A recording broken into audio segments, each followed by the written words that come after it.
Tino-torture mo ba ako? Hindi. Tutulungan kita. May kilala ako. Gusto niya ibenta ang anak niya. Ilang araw pa lang ang bata. Ngayon kung kukunin mo, gagawa ko ng paraan para makipagkita si Seb sa'yo. Kung tama ang pagkakakilala ko sa pamangkin ko. At kung makita niya yung bata na yun, sabihin mo sa kanya na anak niya yun. Hindi niya yung matatanggihan. At gugustuhin pa niya bigyan ng bata ng kumpletong pamilya.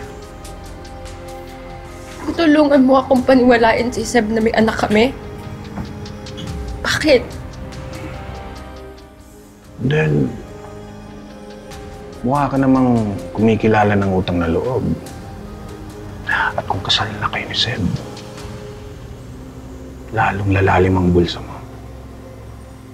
Kung anong meron siya, meron ka rin.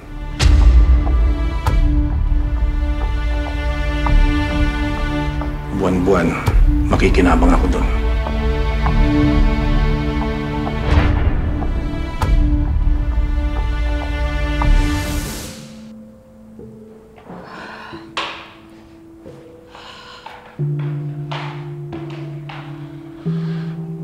Binili mo nga yung bata para magkaroon kayo ng pamilya ni Seb. Hindi para maging dekorasyon. Mahal na mahal niya yung bata kumpara sa'yo. Kaya pag napunan niya, kung paano mo siya tratuhin, hihiwalayan ka niya. Hindi ko hahayaang mangyari yun. Kung kailangan kong magpanggap na mabuti akong ina to save my marriage, gagawin ko yun.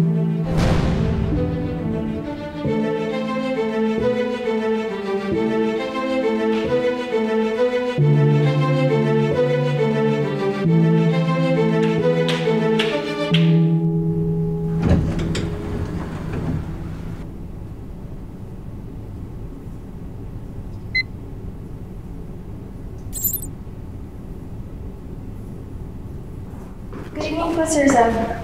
Please na po kayo. May kailangan pa kasi akong i-file. Sige na, mga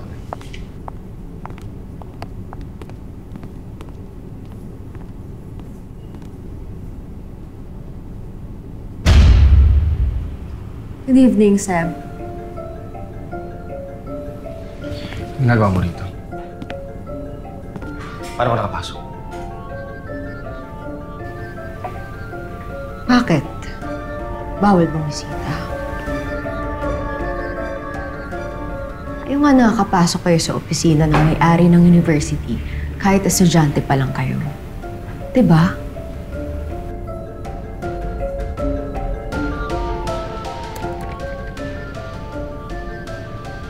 Umalis ka na dito.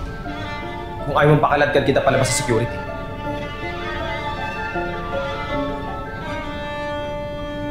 Oo.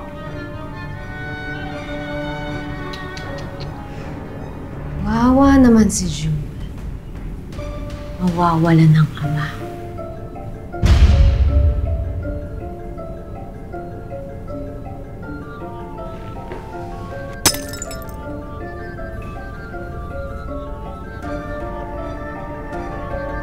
Rapist ka.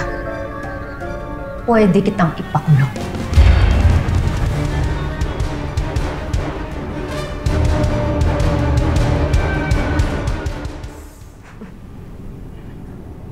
Wala kang ebidensya. Pero meron akong pera. At nasa panig ko ang katotohanan. Huwag mo akong subukan. Dahil hawak kita sa liig. Diba? Alam mo yun?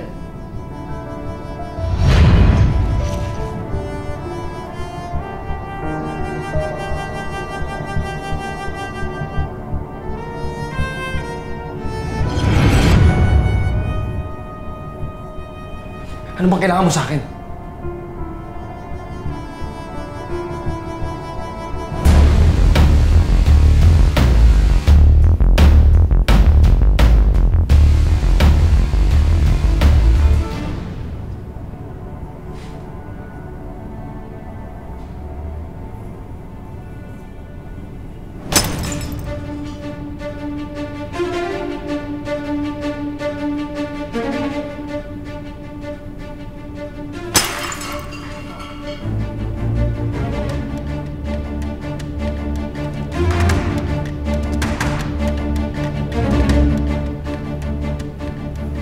impormasyon.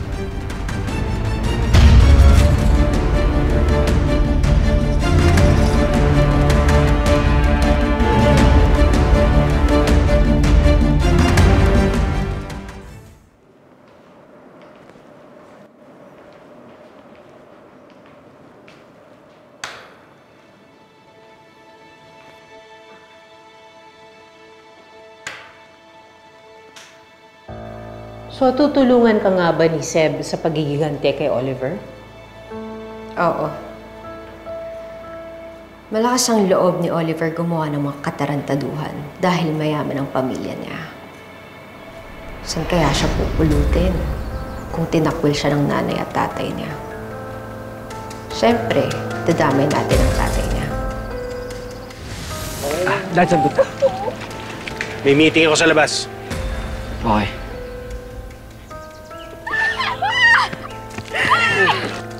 Naturing ang presidente ng university pero nagbubulag-bulakan ng sinasaktan nila. Ngayon, ipapamukha ko sa kanila ang katotohanan. Excited na akong makita ang reaction ni Oliver pag nalaman niya kung gaano sila ka-close ng tatay niya.